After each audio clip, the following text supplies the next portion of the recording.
Welcome to Your Redemptive Birth, a birth story podcast where we hear directly from women who have journeyed from medicalized births to natural ones. I'm Sarah, and together we'll hear from women who have reclaimed birth by taking ownership of their choices and trusting their bodies. Their wisdom will inspire and guide you toward the natural, powerful, deeply fulfilling birth you desire. You are on your way to your redemptive birth. The information shared in this podcast is for educational purposes only and is not medical advice. Birth is not a medical event. It is a natural physiological process. Always trust yourself, do your own research, and make the choices that are right for you. This is Your Redemptive Birth. Hey, Hayden. How are you doing today? Hi, I'm good. How are you? I'm great. Okay, so this is great to actually get to talk to you. We know each other, of each other. We're in a milk group together. So we both pick up raw milk in the same little co-op in our town or whatever. But yeah, why don't you tell us a little bit about who you are, what you do in the world, and your family? Okay.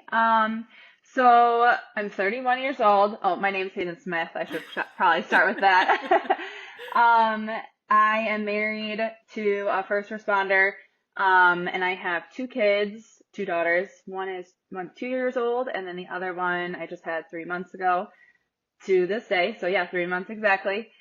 And then I'm a stay-at-home mom. I used to work in a corporate job. So I worked in the pharmaceutical industry with manufacturing, and that really opened my eyes there. And I worked there for about 7 months after my daughter was born. I had worked there for a couple of years before that, but when she turned 7 months old, I decided it just wasn't for me. The whole pharmaceutical industry plus raising a daughter, it's just a lot. And I just felt like I wasn't there for her, and she was spending more time with the daycare provider than with me, and me and my husband made the decision together, and I quit, and it's been the best decision. I love spending time with her, and now obviously my second daughter, and it's just years you don't get back. So it was the best decision. Absolutely. And some hobbies. I like to work out a lot. So we go to the gym every day. It's like my daughter's favorite time too, because she gets to play with the kids at daycare. And then going on walks, spending time outdoors. Can't really do that right now. The weather being like negative, 30? Yeah, God, right. And then spending time with my husband when he's off shift. So yeah, that's just a little bit about me. Wonderful. Awesome. Well, I guess without further ado, why don't you take us back to your first pregnancy, getting pregnant for the first time, and who you are, I don't know, wherever you want to start with your first pregnancy. I'll start with, so it was in 2022. I got pregnant like right away, so that wasn't like a struggle for us, fortunately. But there wasn't any like huge issues with my pregnancy.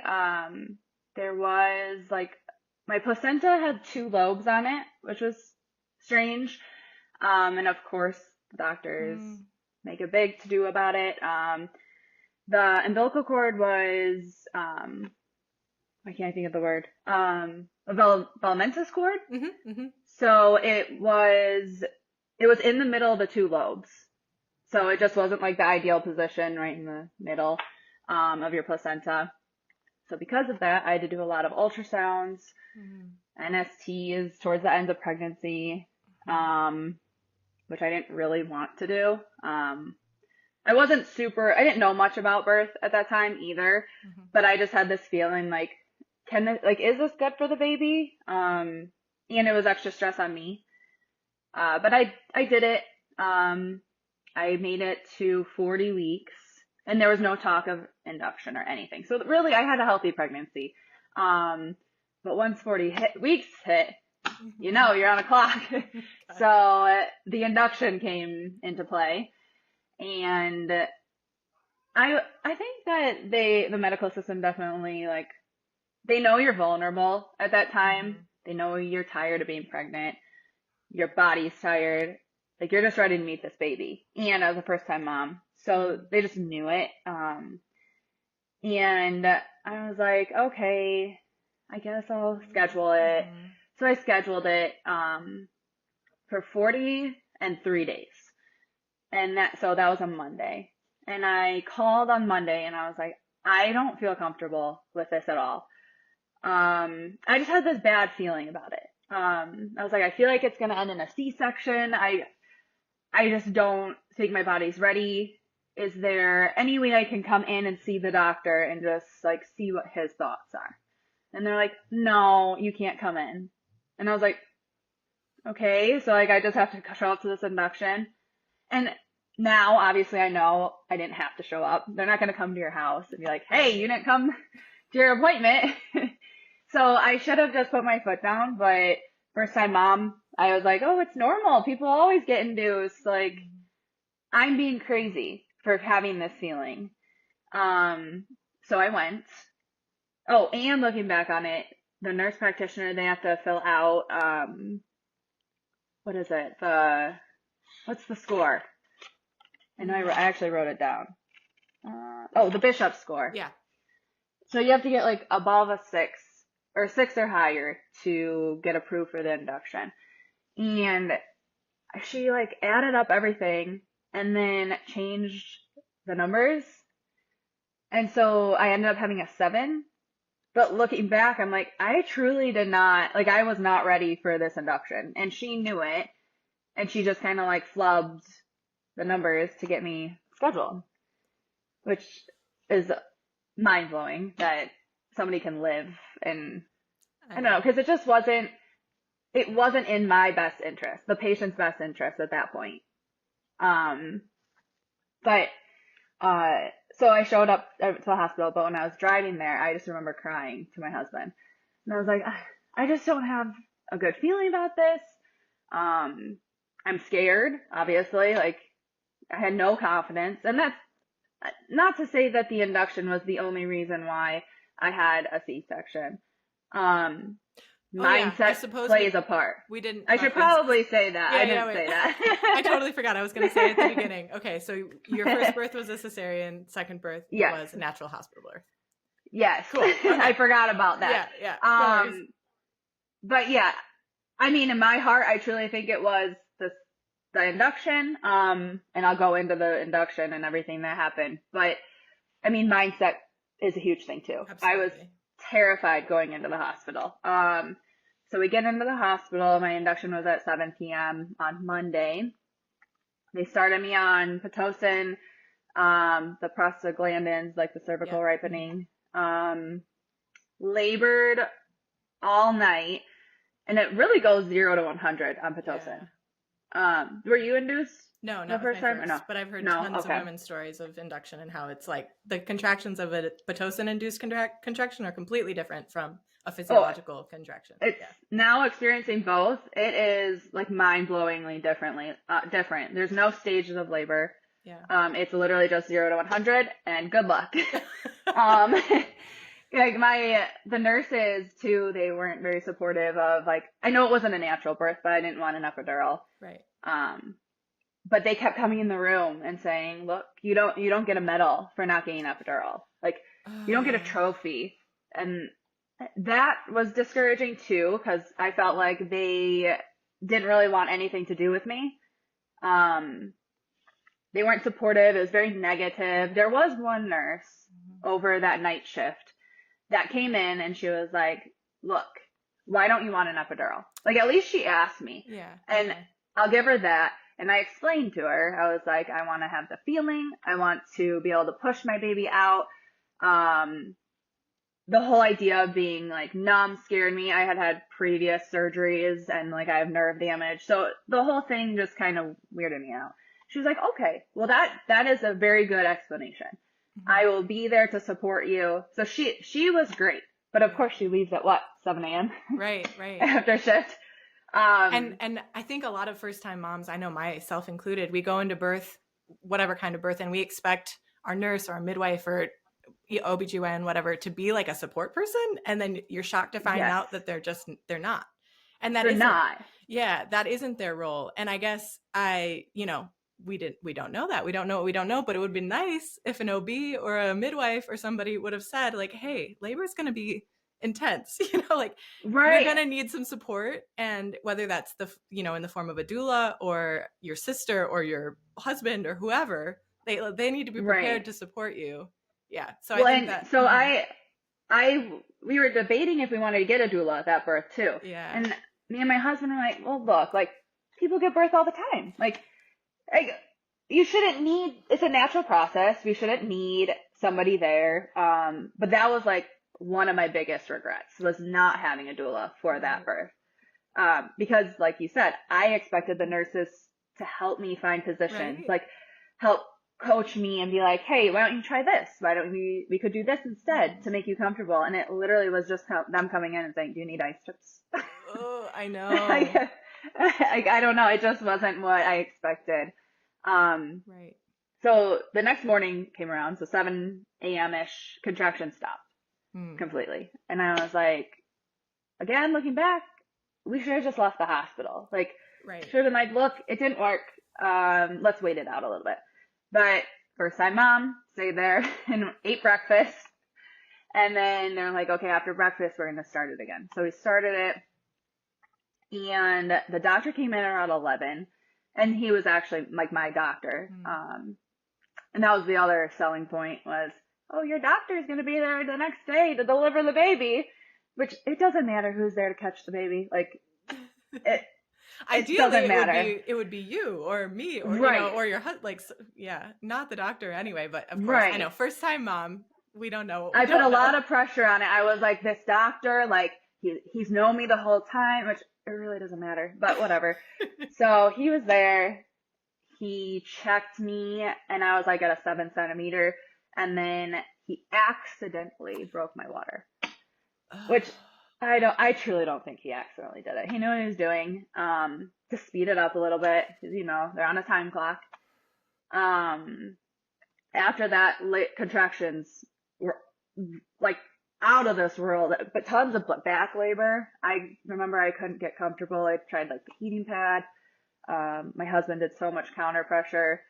There was no relief. The Pitocin contractions, like I had no, like space in between them. It was just like full. It's just a constant, just like squeezing and tension, like on my back. That's what I remember. Wow. So I couldn't relax in between contractions. So I told my husband, I was like, why don't we try the nitrous oxide? So I tried that. And that, it just didn't provide me any relief. I think because the contractions weren't spaced out at all, I felt like I couldn't breathe with the mask on. Then that within itself gave me anxiety. And so it just didn't work out for me. I know people say it works and they have great experiences with it. I did not. Then I broke down and got the epidural, which is obviously what I didn't want. But I think mindset again, I went into it thinking like, well, if I feel like I want it, like, then I'm going to get it. And I think you truly need to go in like, I'm not getting this. Right. Like, no way I'm not getting this, no matter what happens.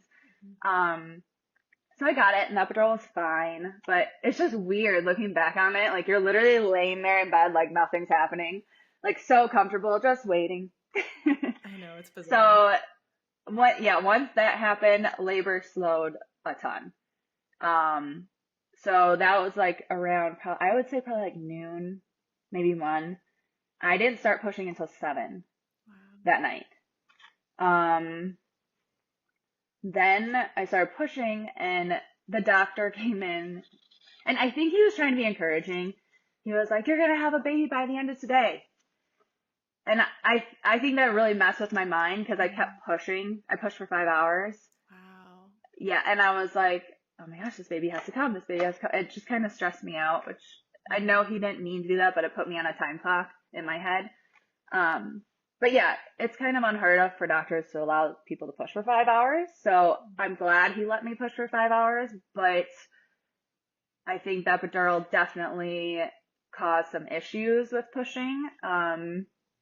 They turned it off, and they gave me like a little bit of a break too in between there at times, but like you can't move. So like I tried pushing on my hands and knees, and that just felt weird. And then I just was on my back the whole time because no one, Right. and again, it's not the nurse's responsibility, but I thought that they would be coaching a little bit more. And it was almost like everything I had like looked up about positions and stuff was like completely gone. I didn't remember any of it. So I just laid on my back and pushed, and her head, like they could see her head and everything. So I mean, she did the full descent. But her head didn't cone for whatever reason. So the doctor came in and was like, "Hey, I know you really don't want the vacuum, but it's either a vacuum or a C-section." I was like, "Fine, we'll do a vacuum." So we did the vacuum. I think he tried twice. Nothing happened. And so then they called C-section, and it was pretty quick, the transition. I just remember getting wheeled to the operating room, and my husband, he was like, "All I remember is I walked in and your organs were outside your body." And I was like, "Wonderful." Great. So and the C-section was traumatic. It was awful. I think that if somebody went in with knowing that they're going to have a C-section and it was scheduled and it's just a surgery, it would probably be a little different. But to be in labor for 30 plus hours and then push for 5, then C-section, and I obviously didn't want a C-section, so I wasn't at peace with it. It was draining. Like I just remember I was freezing on the table and my body was just shaking. And then the anesthesiologist was not, he like told me everything that was happening, like a whole play by play, after I had told him like, I'm not going to be okay. Like, I'm going to throw up. Please stop telling me. And he told me more and I just threw up because I was like, I can't, you're telling me they're putting certain organs back in, and that's not. So it was just a bad experience, bad first birth. But I'm a firm believer that everything happens for a reason. That was part of God's plan for me, and I learned from it. I definitely did my research for the next time around and had a fabulous birth. And I got to experience basically every stage of interventions that you could possibly have in the medical system. I mean, from the induction to them breaking my water. They did do a membrane sweep a couple days prior. Awful. Never would do that again. Then the epidural, and then the C-section. So I got to experience everything. Yeah, you really run the gamut. Wow. What a story. I think, and it's just so common that this story is like, you could copy and paste it onto so many different women, and so many women that happens to them, and then they accept that as like, oh, this is just the way birth is, and they don't do any further exploration, they don't do any more research, and they like lose the trust in themselves, that self-trust that like, I can do this and I am going to birth my baby next time. And so I'm curious, what was your initiation into motherhood like after that birth experience? Let's start there. So I feel like it was a lot of sadness, not like postpartum depression. I was fine in that sense, but the initial like first week in the hospital, you're just so fatigued and drained. I didn't want any of that to happen. That was not my goal. I knew in my gut from the beginning, I didn't think I should be going in for an induction. And I forgot to add, my daughter did go to the NICU. So she had fluid in her lungs. So like that whole like C-section was fast. They show you the baby for like 1 second, and then all of a sudden the baby's gone. So it almost felt surreal. Like it felt like I didn't even, like I went through this process, but I didn't get anything really out of it. I didn't feel like a mom. So she was in the NICU for fluid in her lungs, which they say it's from the C-section, that when you birth the baby vaginally, your pelvis kind of like squeezes the baby out, or the fluid out of the lungs, which that could have very well been it. But part of me is like, was it because my baby wasn't fully ready to come out? Because they say that the lungs are the last thing to develop.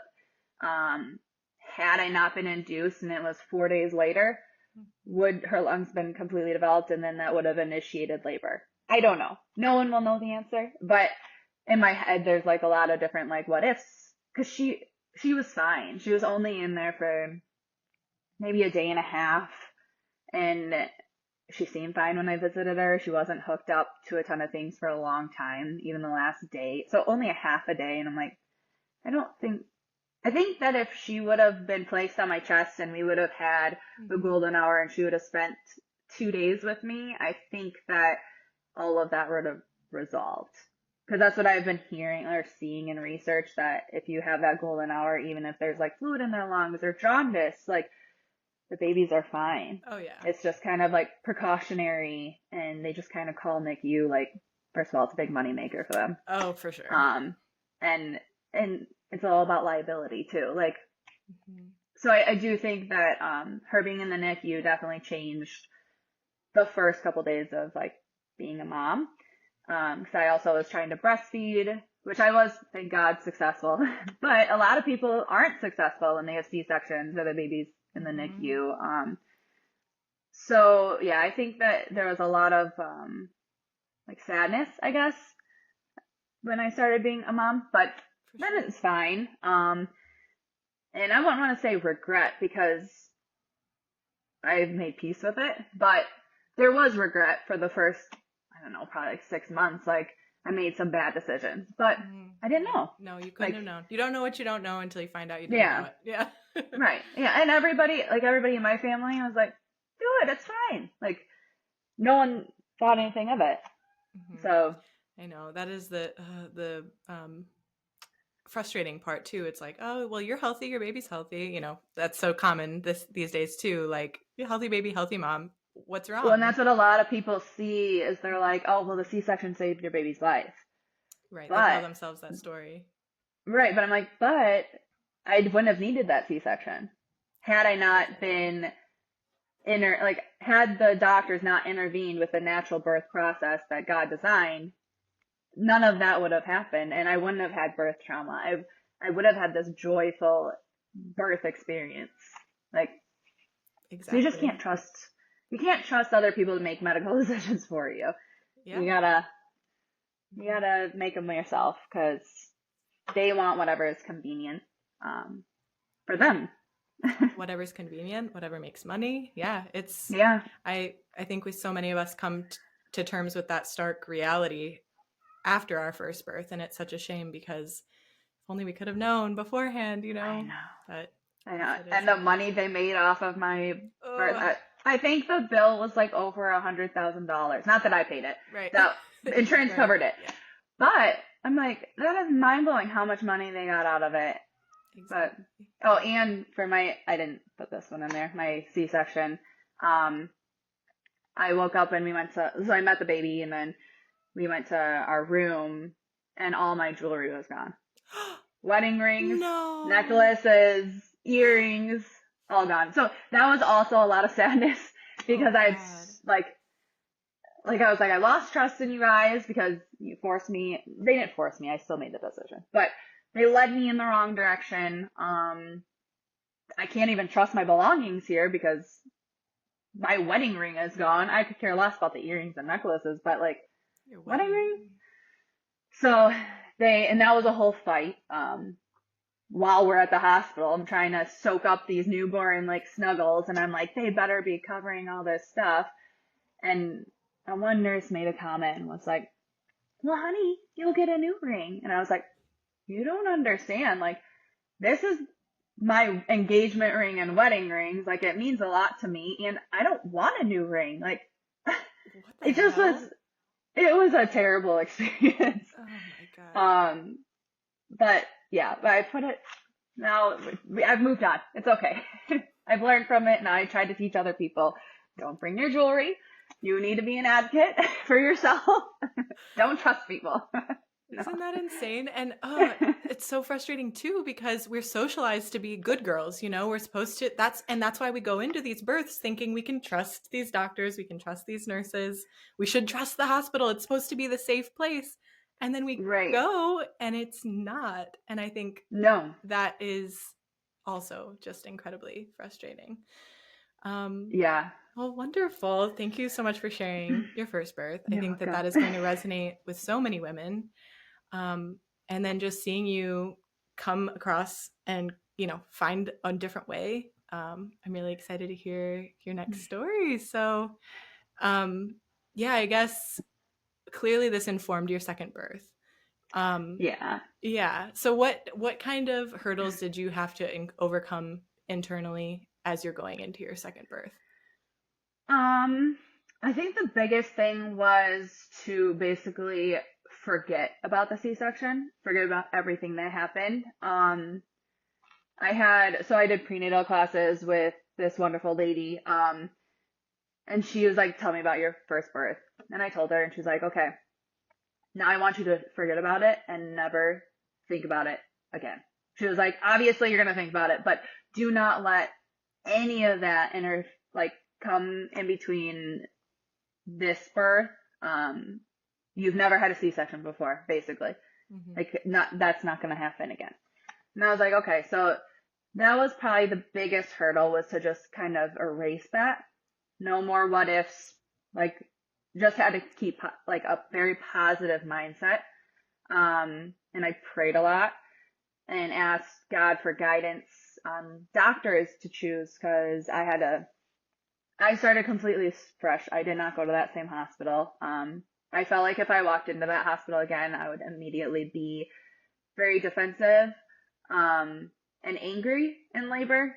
Mm-hmm. And I didn't want anything interfering with having a VBAC. So I was like, I really need this. So I left that hospital, left the provider, obviously, and just focused on being positive and doing research and having faith in my body and the process and God. And basically, I mean, you can prepare as much as you want, but ultimately it's in His hands. And it's His plan. So, but mindset definitely was different this time around. Wow. Beautiful. Okay. Well, do you want to start? I guess tell us a little bit about this pregnancy. Was it planned? Was it spontaneous? How do you, when you find out you're pregnant for the second time, how does that go? So, we didn't have problems getting pregnant. I got pregnant the first month again, but I did lose the first baby. So that was January last year, so 2024. Mm-hmm. And I was still at the old practice at that point, because I wasn't really pregnant. I mean, I was, but I didn't have any plans yet. So I worked with them a little bit, and then the next month I got pregnant again. So I was fortunate. Every time I've tried to get pregnant, I have succeeded, but obviously, I mean, the miscarriage was really, really hard. Again, that took a lot of faith and prayer and trust. So I feel like the I guess technically it's my third, but the third pregnancy was definitely a lot of faith, because I had two terrible experiences, the miscarriage and the C-section. So I got pregnant again, and then that pregnancy, this one was perfect. No problem. I mean, I bled a lot in the first trimester. So that was scary just because of what had happened the month earlier. But other than that, completely healthy, super easy. Harder with a toddler. Yeah. I'll give it that.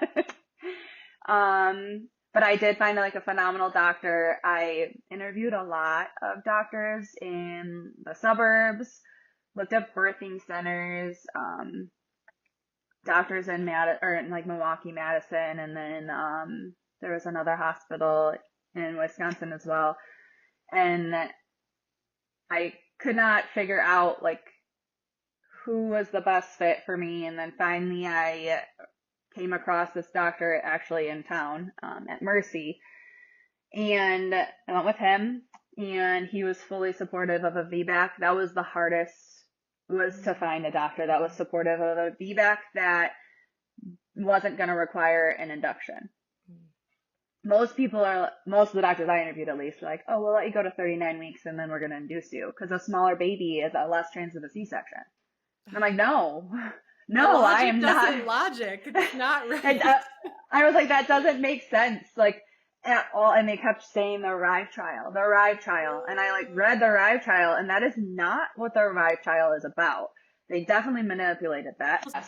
So yeah, it was hard to find a doctor. But he had said he would let me go to 42 weeks so 41 weeks before we talked about induction. The induction would be at 42 weeks, which is average for every single doctor in the area. Like, so I was like, okay, that's fine.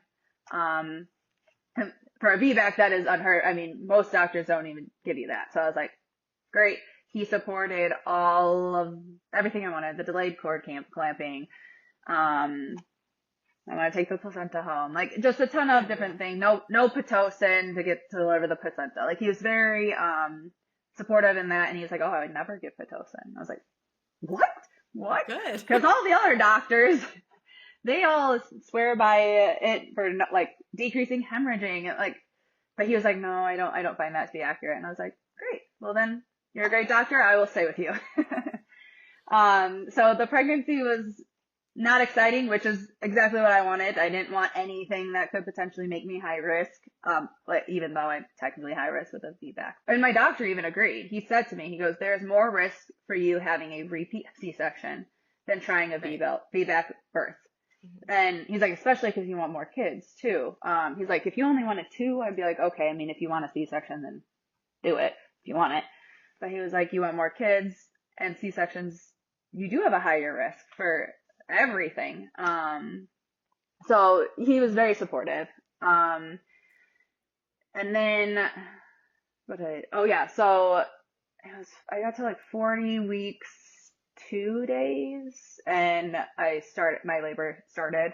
But again, I didn't experience labor before how you're supposed to. So I was like, it's Braxton Hicks. I was like, I think it's Braxton Hicks. It's not that bad. Like, so the contractions woke me up that night. So a Sunday night. But I was like, still, it's not that bad. I mean, maybe it's just going to start and then it'll slow down. It might be another week or so. And I had a doctor's appointment that morning because he did monitor. He made me do NSTs because I have hypothyroidism, which I think is stupid. But I was like, I'm not going to put up a fight because I have put up a fight about everything. I decline growth ultrasounds, because basically they're like, oh, the baby's measuring big, 96th percentile in the head. We want to keep monitoring. So I told the doctor, I was like, look, I'm not going to come in for you to tell me your baby's big every week because that's what it's going to say. And growth ultrasounds aren't accurate. And he was like, no, I completely agree. So if you want to decline growth ultrasounds, it's okay. I completely understand. Cause I kept telling him, I was like, mindset is everything. And the last birth, I know it wasn't because she was too big, but her head went supposedly cone, which again, I still feel like it was the induction and I wasn't ready to give birth. Nothing opened how it was supposed to. But in the back of your head, I'm like, was the baby too big?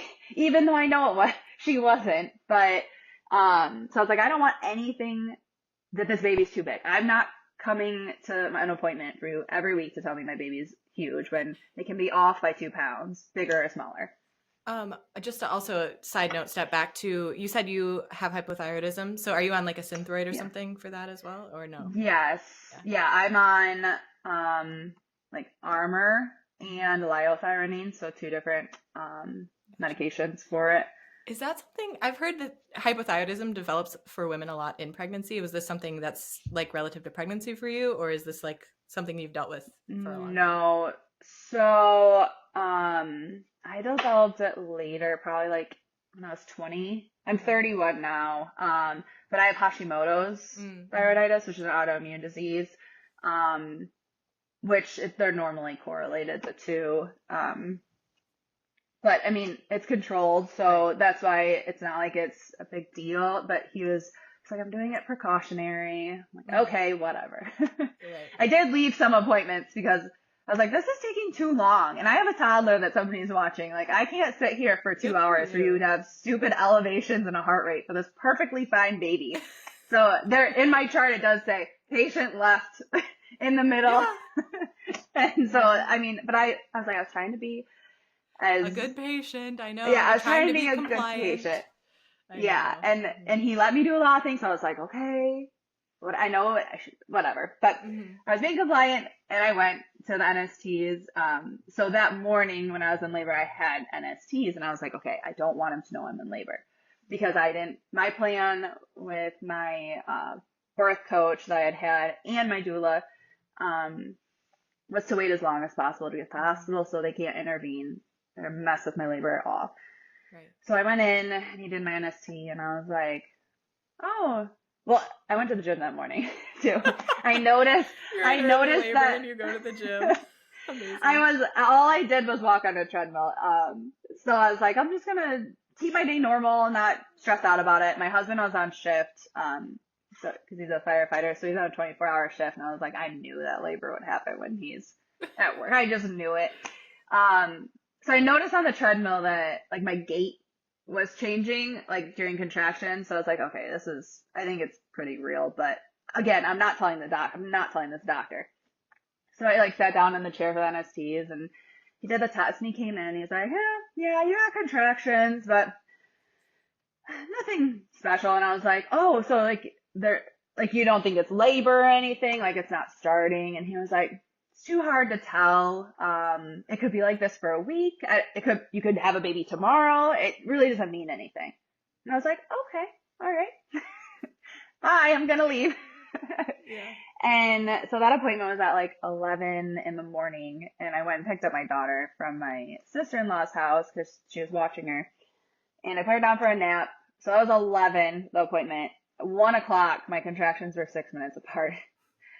And I was like, okay, I think that the baby will be coming soon. So I texted my husband and I was like, I think, again, naive because I've never experienced labor before, and they didn't seem that bad compared to what I had last time because I had the back labor and they were like 0 to 100. So I was like, I think you could work till like 6 o'clock tonight.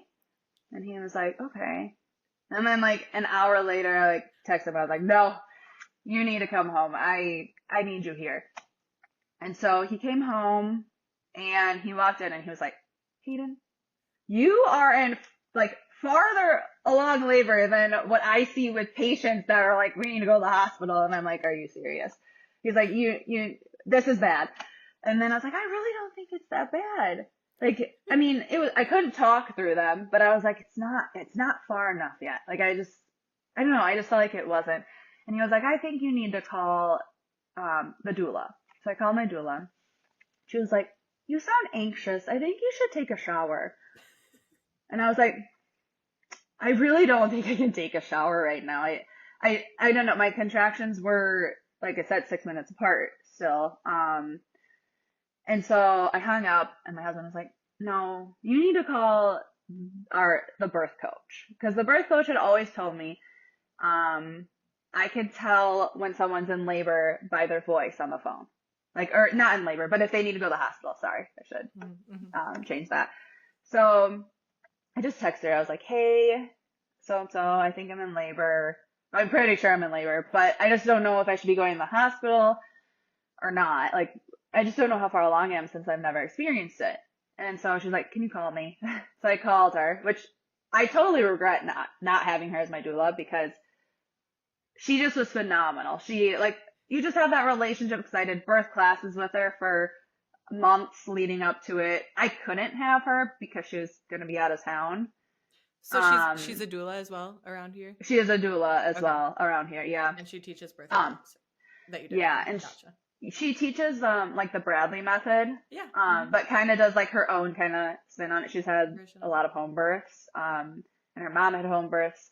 So I just feel like she just is very knowledgeable. So I called her and she was like, I said, I think, I don't even know what I said because I was in like full out labor. But it was a very quick conversation. And I remember her saying, can you put James on the phone?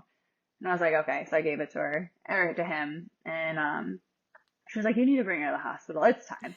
It's time to go to the hospital. He's like, okay. So we packed up our stuff. I did, to cope with the pain at home, I used the, like a TENS unit. Mm-hmm. So basically I labored at home all by myself with a toddler napping and used a TENS unit by myself, which is not what we planned. We practiced all this birth prep, like with massage and relaxation and counter pressure, and that just didn't happen, but it just wasn't meant to be. I was super calm.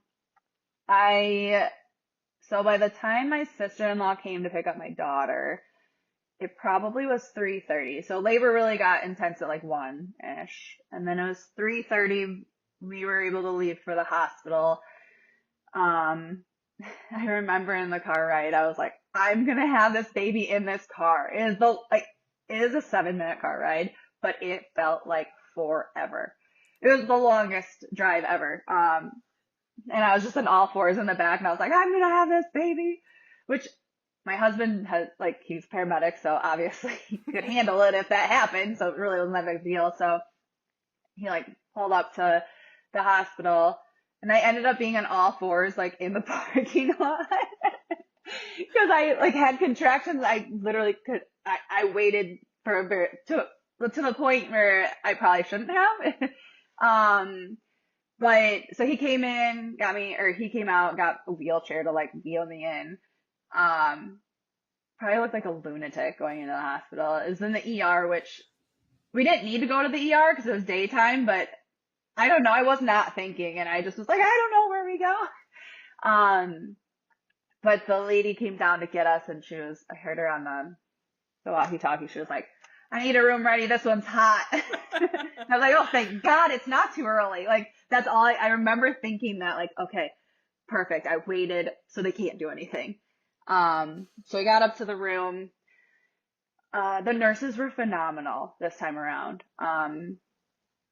The one thing I did have to agree to prior was, just a port in my wrist, an IV port. So nothing hooked up or anything. That was just in case, like, we needed to have a C-section, like, right away. And so I did agree with that.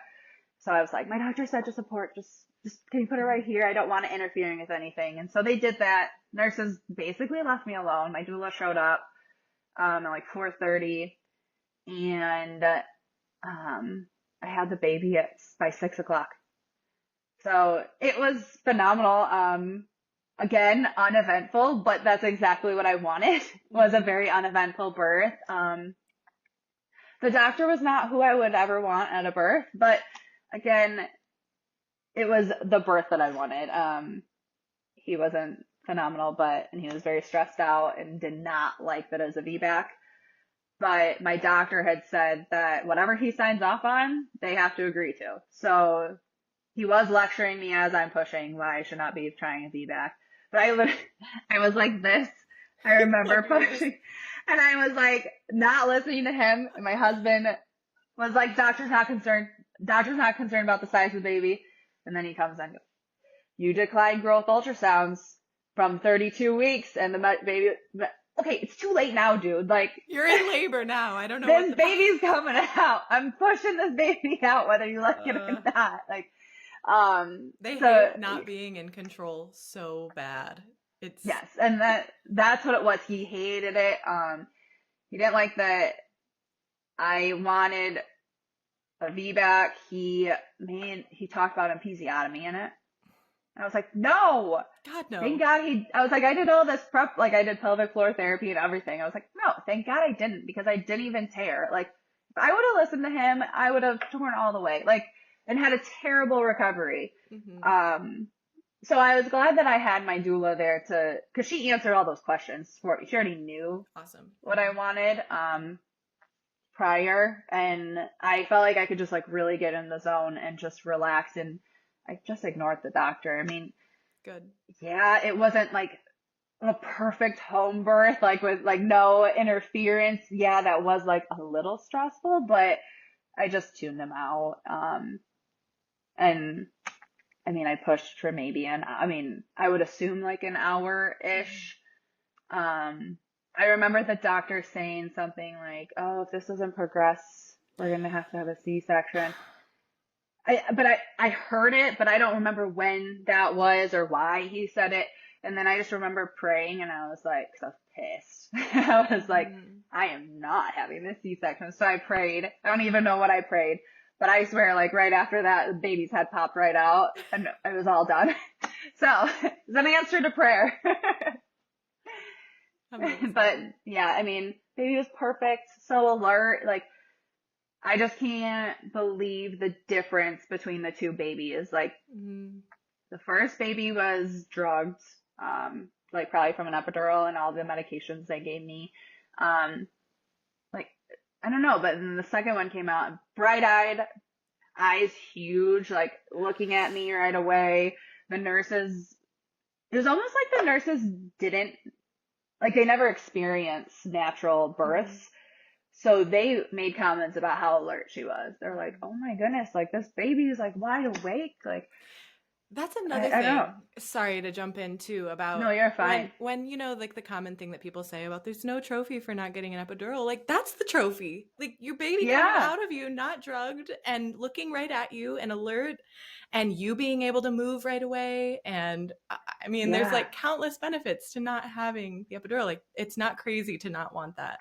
And Right. Well, and I mean, I can't say this for sure, but I mean, what if the epidural did affect my first baby and she wasn't able to push against my uterus as it contracted to get out, to finally push her way out? Like, I was working against the process. I was working against the baby. I was working against my body. Like, none of it worked. Like, so I did the complete opposite the second time around.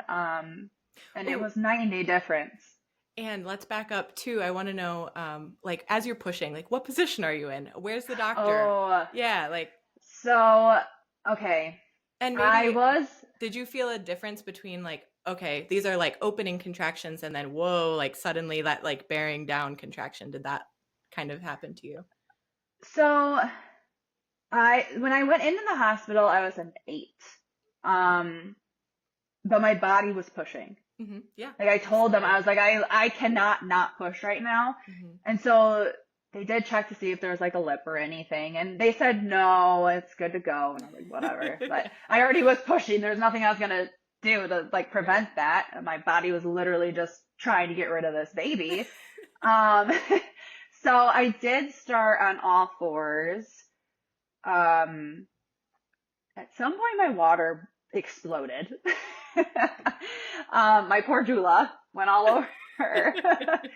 And then, but what's interesting about that is there was no shift. I thought the contractions would be worse after the water broke, but there wasn't. But I experienced that with the first one. So I was like kind of nervous. I was like, oh my goodness, like, are the contractions gonna be even worse than what they are now? Will I be able to do it without an epidural again? But again, I went in thinking like there's no such thing as an epidural. Like, I'm not doing it. And it didn't. There's no difference. Probably. So I tried pushing. Your go water, ahead. Oh, sorry. Your water broke at the right time. You know, it wasn't manually ruptured too. So it's like and the water bag helps to dilate the cervix. It felt like a relief. Yeah. Like, I don't know. It felt like, oh, there's less pressure now. Okay. I can like regroup and focus again.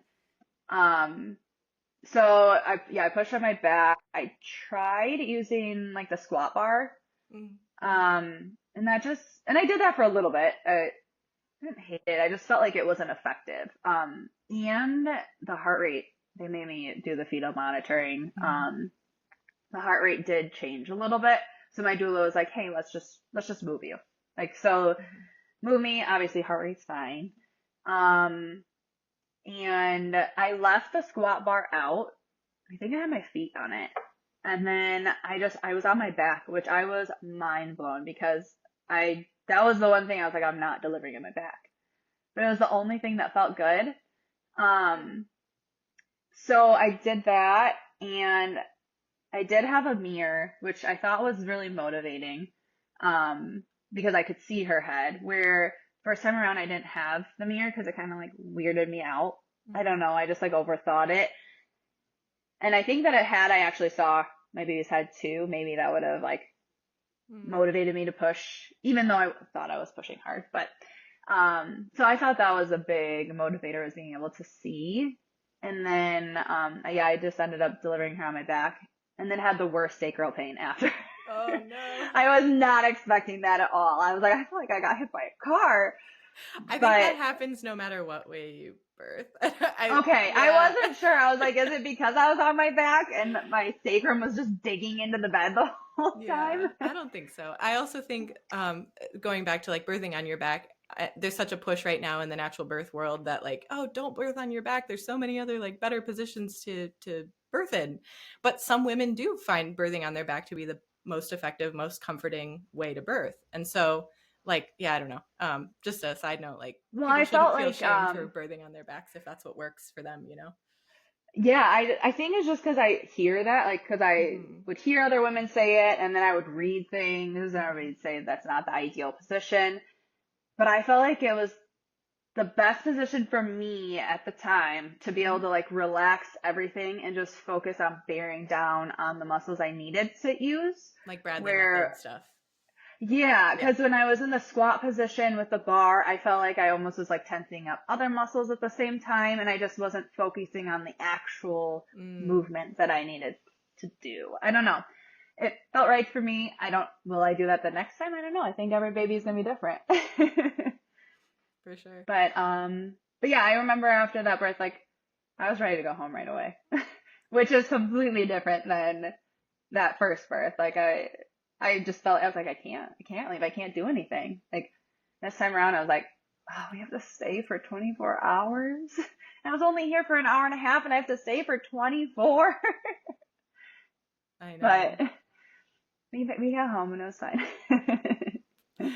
That's awesome. Oh my gosh. First of all, good for you, you know, doing all of that prep and all of that research and advocating for yourself. That is no small feat. And it's a bummer that we have to feel so prepared and so ready to like be, you know, to go up against the medical system really like before such a sacred, it's supposed to be intimate moment, you know, but you're like kind of still having to defend yourself. Right. It's a real bummer, but I love that you had a doula. I love that your husband was prepared to support you the way you needed to be supported. And yeah, that's really wonderful. So how was this transition then after a birth like that? How was your, you know, transition postpartum this time? Well, it was definitely positive. I just remember like the feeling of relief when I felt her like come out, and then them putting her on my chest. And like I just was so proud, happy, like that whole birth high that like it's real. I experienced that this time. I did not experience that the first time. First time, obviously, like I said, it was just sad and angry, I guess. This time around, it just was like pure joy. It's almost like I was like on a cloud. And my husband was so happy. Poor guy had to listen to me for months, just teaching him things like, can you believe this? Like, I just learned this today. Like I would just tell him, and he's just like, I know so much about birth and I should not know this much about birth. But I will say I did help him on a call once. He had like breech twins, and so he had called me after, and he was like, you'll never believe You'll never guess what just happened. And then he told me, and he was like, and I was the only one who was super confident in everything that was happening because you have prepped me for this moment. He was like, no, guys, this is normal. This is all normal. It's fine. And everybody else is kind of like stressed out. Like, what do we do? Are the babies okay? Like, cause it's just not a normal thing. One of the babies was like out, like halfway out. So it was a stressful situation, but he handled it well. And I was like, see, I taught you all the last 10 months. Amazing. But yeah, so it was joyful. And I mean, redemptive, like your podcast name. Yes. I felt powerful. And yeah, I just happy. That's the way it's supposed to feel. Right. That's the way I want all women to feel after they give birth, you know? That's the dream. That's what we're working towards. Oh yeah. And I think, yeah, like I said before, like this story is, I want it to reach the ears of the women who need to hear it, that, you know, you can have a traumatic first birth and then you can have a different experience the Right. next time and have a beautiful birth the next time. And Well, that's what, like I feel like a lot of people didn't realize how traumatic it was. I mean, I wasn't super vocal, and it's normalized. Like it is normal. All they really care about is, like you said, the healthy baby. You have a healthy baby and you're fine. But I wasn't fine. I wasn't happy with the process. Birth should be joyful. It shouldn't be scary. I mean, I know there are situations that can happen, but they're few and far between. It shouldn't be every time somebody's pregnant, just fear. It should be positive. It's just a normal bodily function, and it's not like a sickness. I mean, I feel like doctors act like, oh, you're high risk because you're just pregnant, or it's like, no, it's not. It's not this foreign thing that's in my body. Like, it's a baby, and your body was designed. Women's bodies are literally designed for this, and we should be able to get the baby out on our own. We should be able to have this baby outside in the yard if we wanted to. Like, that's how it's designed. Like, you should be able to give birth anywhere. And I know, like, you can feel safer in a hospital, like some people can. But I feel like society has almost changed it, where I didn't feel safe in a hospital. Not at all. I was very on edge and on guard. Like, even the second time around, it was fine because I made peace with it, and I was like, okay, I'm doing this just in case. Like, I can't pretend that a C-section is impossible. I mean, it could still potentially happen. So I did decide to do the hospital birth because of that, because of the what ifs. But I didn't even want to think about it. I'm like, we're just going to do a hospital birth because it's normal. That's what people do. Just hospital birth. Right. And maybe that was what you needed in order to fully allow your body to fully relax enough to give birth. Like, a lot of women, we are so programmed to know that the hospital is supposed to be the safe space. So we don't actually birth until we feel totally, totally safe. And for most women, that will be the hospital, you know, until they reprogram their subconscious enough to the point where that isn't the safe place anymore. Like, I'm guessing maybe next time you give birth, you're like, that is not the safe place. Like, I don't know. I know. I'm still, like, on the fence for the next time. My husband and I have talked about it, because I'm like, do I want to do a birth center? But then part of me is like, why don't I just labor at home as long as possible and just show up to the hospital again if I feel like I need to go to the hospital, instead of driving to a birth center and laboring there? Because I feel like labor went so fast because I was at home. Or we just had a baby at home. Like, I mean, that's another option too, but again, I don't know how I feel in that moment. Like you said, like, what if, I don't know, I get scared or something, like in transition, I'm like, oh, I need to go to the hospital just to feel safe. Maybe I will. I don't know.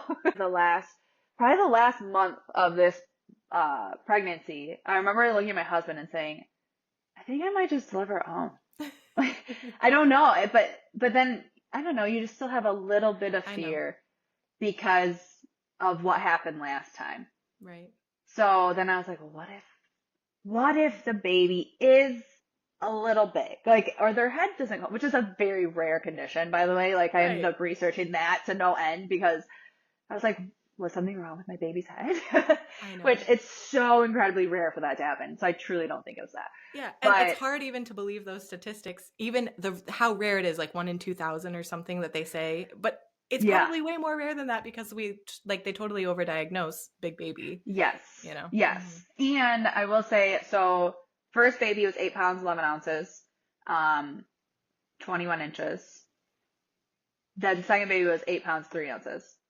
So they were like the same size. They both had upper 90 percentile heads too. So, like, it was not because of a big baby. Like, it just wasn't. No.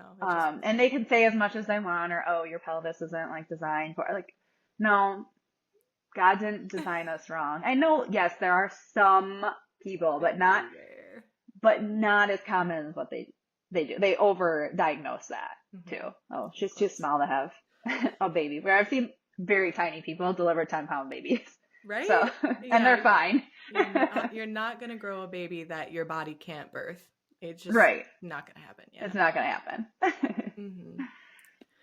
Well, awesome. I mean, I've loved listening to your story. Is there anything else? Sorry, I talked a lot. Nope, that's the point. No, nothing. I mean, the only thing is I feel like people just need to be their own advocate. You can't trust the medical system because they're not going to provide you information for informed consent. Not once did somebody say, hey, if you get induced, it could put you at risk for XYZ, or hey, if you get an epidural, this could happen. Not one person educated me on anything that I said yes to. So I do think informed consent is very important, and you, unfortunately, are going to have to be the person to figure that out and do the research. Get in, I got in VBAC groups on Facebook. Get in those birth groups. Ask the question, see what other people's experiences are when doctors say XYZ. I just think talking to other people, research, praying, really is going to help everybody experience a natural birth. And I hope everybody gets to experience natural birth, because it's just something that I can't even describe it. It's just amazing. And I laugh because I never ever thought I would be like this. I don't know. I just never would be like, oh, I love birth. But I do love birth, and I listen to podcasts all the time on them. It's just so interesting to me, and I just feel like it's so amazing that women's bodies are able to do this. And it's empowering. It's just nothing feels better. Even though everybody talks about how painful it is, but I don't think it was, it was painful, obviously. It wasn't enjoyable, but there's so much that comes out of it. Empowerment, a baby, love comes out of it. It's just mind blowing. Your body can do this. You're strong enough to go through that pain and be so incredibly happy after. It's just crazy. It is. Again, that's the trophy. That's why you wanted to have a natural birth. It wasn't just to say, oh, because I had a natural birth. No, you wanted to have that natural birth because you wanted to be fully present, and you wanted to feel, I don't know, I wanted to feel what birth felt like. Yeah. You know? Yeah. And there's something to say, feeling everything definitely just makes you want to, I don't know, push the baby out, which is so strange. And I don't want to say it was pain. It wasn't, because it was almost like in your head, okay, I'm one step closer to getting this baby out. Every contraction, oh, okay, we're one step closer. There's a reason for these contractions. There's a reason for these feelings, this feeling that you're having. It's not something bad. You should be having this feeling. But yeah, it's crazy to me. Same. Well, thank you so much, Hayden. You're this welcome. Has been such a joy talking to you, and your story is going to reach the people it needs to reach. I just know it, and I'm really grateful for your time. You're welcome. Well, thank you for having me. Thanks. I hope that I can help others, because it's not easy finding the support that you need for a natural birth, whether it's a VBAC or just a natural birth in general. So hopefully listeners realize that they're hiring the doctors. The doctors work for them. So if you don't like what the doctor's saying, leave the doctor, find a new one, or don't have a doctor, because you show up to a hospital, they have to help you anyway. They can't sit behind you. They can't say, oh, sorry, you don't have a doctor. We're not going to deliver this baby. Exactly. I totally agree. All right. Well, thank you so much. Thank you. Thank you for listening to Your Redemptive Birth. If you enjoyed today's show, please leave a review on your listening platform to help this podcast reach the women it needs to reach. If you have a redemptive birth story you would like to share, please email me at sarah@yourredemptivebirth.com. I would love to hear from you. Let's spread the redemptive birth word together.